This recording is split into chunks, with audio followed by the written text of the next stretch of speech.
కుటుంబ ప్రభుత్వం గద్దెనెక్కిన నాటి నుంచి లక్షల మంది అర్హులకు పెన్షన్ తొలగించేదంటూ వైసీపీ చేస్తున్న ఆరోపణలపై ఏపీ మంత్రి కొండపల్లి శ్రీనివాస్ స్పందించారు. అధికారం చేపట్టిన నాటి నుంచి ఒక్క పెన్షన్ కూడా తొలగించలేదని ఆయన స్పష్టం చేశారు. ప్రతి నెల 2700 కోట్ల రూపాయలని 65 లక్షల మందికి గత జూలై 1 మొదలు పెడితే ఈరోజు 63,71,000 మందికి ఈరోజు పెన్షన్ నిమిత్తమే ప్రతి నెల 1వ తారీఖున పంపిణీ చేయడం జరుగుతూ ఉంది. మనందరికీ తెలుసు, గౌరవ ముఖ్యమంత్రి గారు ఆయన 4వ టర్మ్ ముఖ్యమంత్రిగా చేస్తున్నప్పటికీ కూడా ఎలాగా సమాజంలో పేదరికం నిర్మూలన చేయాలి, ఏ రకంగా అయితే ప్రజలు పేదరికం నుంచి బయటకు వస్తారు అనే విషయంలో ఎప్పుడూ ఆయన చేస్తున్నటువంటి ప్రయత్నం చిన్నది కాదు.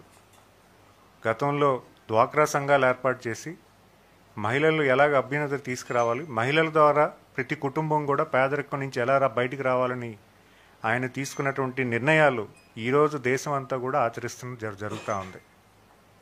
మరి అలాగే ఈ పెన్షన్స్ కూడా అంతే ప్రాధాన్యతతో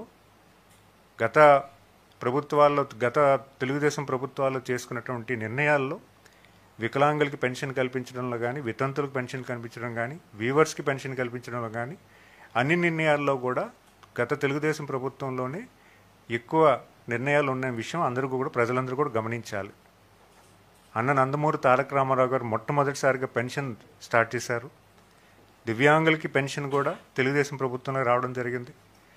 అండ్ ఎందుకంటానంటే ఇవన్నీ కూడా తెలుగుదేశం ప్రభుత్వ హయాంలోనే పెన్షన్ అనేది ఎవరైతే బలహీన వర్గాలు ఉన్నాయో వాళ్ళు పేదరికం నుంచి బయటికి రావాలి, కొంత సాయం చేకూర్చాలి, కొంత సాయం వాళ్ళకి అందితే ఖచ్చితంగా వాళ్ళు వృత్తి ధర్మాన్ని చేసుకుంటూ వాళ్ళు అదనపు ఇన్కమ్ కింద ఇది ఉంటుందన్న ఒక ఆలోచనతో ఇవ్వడం జరిగింది. మరి అంతేకాకుండా వృద్ధాప్యం పెన్షను ఈరోజు గ్రామాల్లో మేము ప్రతి నెల 1వ తారీఖు వెళ్తూ ఉంటే చాలామంది వృద్ధులందరూ కూడా చాలా సంతోషంగా ఉన్నారు. ఎందుకంటే ఈరోజు ఎవరి మీద ఆధారపడకుండా గౌరవంగా గర్వంగా వాళ్ళు బతికే పరిస్థితి ఈరోజు గౌరవ ముఖ్యమంత్రి గారు అవకాశం కల్పించారు. ఎందుకంటున్నారంటే మేము వెళ్తున్నప్పుడు వాళ్ళు తీసుకొచ్చినటువంటి పలకరింపు కానీ, వాళ్ళు తీసుకొచ్చినటువంటి మాకు చూపించినటువంటి అభిమానం కానీ చాలా సంతోషం వ్యక్తం చేస్తుంది. ఎందుకంటే మీ ఇస్తున్నటువంటి చిన్న సాయం అయినా కూడా ఆ కుటుంబానికి ఆ వృద్ధాప్యంలో ఉన్నటువంటి వ్యక్తులకి చాలా సంతోషాన్ని కలిగిస్తుంది. అదేవిధంగా దివ్యాంగులకు కూడా వాళ్ళు ఒకేసారి ఈ ప్రభుత్వం ఏర్పడిన వెంటనే 3,000 నుంచి 6,000 రూపాయలు పెన్షన్ పెంచడం వల్ల కూడా వాళ్ళు కూడా చాలా సంతోషం వ్యక్తం చేయడం జరిగింది. అలాగే హెల్త్ పెన్షన్స్ ఎవరైతే పెరాలసిస్ విక్టిమ్స్ కానీ, యాక్సిడెంట్ విక్టిమ్స్ కానీ, అలాగే మస్కులర్ డిస్ఫంక్షనరీ విక్టిమ్స్ కానీ వీళ్ళు ముగ్గురు కూడా 5,000 నుంచి 15,000 పెన్షన్ పెంచడం కానీ, మరి అలాగే అంతేకాకుండా మన సీకేడి క్రానిక్ డిసీజెస్ ఎవరైతే ఉన్నాయో తలసీమా patients, kidney patients and heart transplantation patients వీళ్ళందరికీ కూడా 5,000 నుంచి 10,000 పెంచడం కానీ ఇవన్నీ కూడా ఈ ప్రభుత్వంలో చేయడం జరిగింది. వాళ్ళందరూ కూడా చాలా సంతోషం వ్యక్తం చేయడం జరుగుతుంది. ఈ ప్రభుత్వం ఇస్తున్నటువంటి చిన్న సాయం కూడా వాళ్ళకి చాలా పెద్ద సాయంగా భావిస్తూ ప్రభుత్వంతో మంచిగా ఈరోజు మంచి అభిప్రాయంతో ముందుకు వెళ్ళడం సాగుతోంది. అయితే గత కొన్ని రోజులుగా ప్రతిపక్ష నాయకులు సుమారు 4,50,000 పెన్షన్స్ తొలగించామని ఒక తప్పుడు ప్రచారం చేయడం జరుగుతూ ఉంది. 4,50,000 పెన్షన్స్ తీసిన విషయం వాళ్ళు ఏదైనా ఆధారాలు ఇస్తే బాగుండేది. కనీసం ఏదైనా ఒక పలానా చోటు ఇన్ని పెన్షన్స్ పోయాయా కానీ, పలానా వ్యక్తికి ఈ పెన్షన్ తీసామని కానీ, ఎక్కడైనా ఒక వ్యక్తికైనా తీసామనే విషయాన్ని కూడా వాళ్ళు తెలియపరిస్తే బాగుండేది. ప్రభుత్వం వచ్చినటువంటి 15-16 మాసాల నుంచి ఒక్క పెన్షన్ కూడా తొలగించడానికి కూడా ఈ ప్రభుత్వం ప్రయత్నం చేయలేదు. ఎందుకంటే ప్రభుత్వం వచ్చిన తర్వాత సుమారు 65 లక్షల పెన్షన్స్ మంజూరు చేయడం జరిగింది, ఇవ్వడం జరిగింది. ఇప్పటికీ 63,71,000. ఈ తగ్గిన పెన్షన్స్ కూడా కాలానుగుణంగా ఎవరైనా స్వర్గస్థులు అవుతే వాళ్ళ నెంబర్ మాత్రమే ఇప్పుడు హస్బెండ్ చనిపోయిన వెంటనే స్పౌస్ పెన్షన్ కూడా ఇవ్వడం జరుగుతుంది వెంటనే.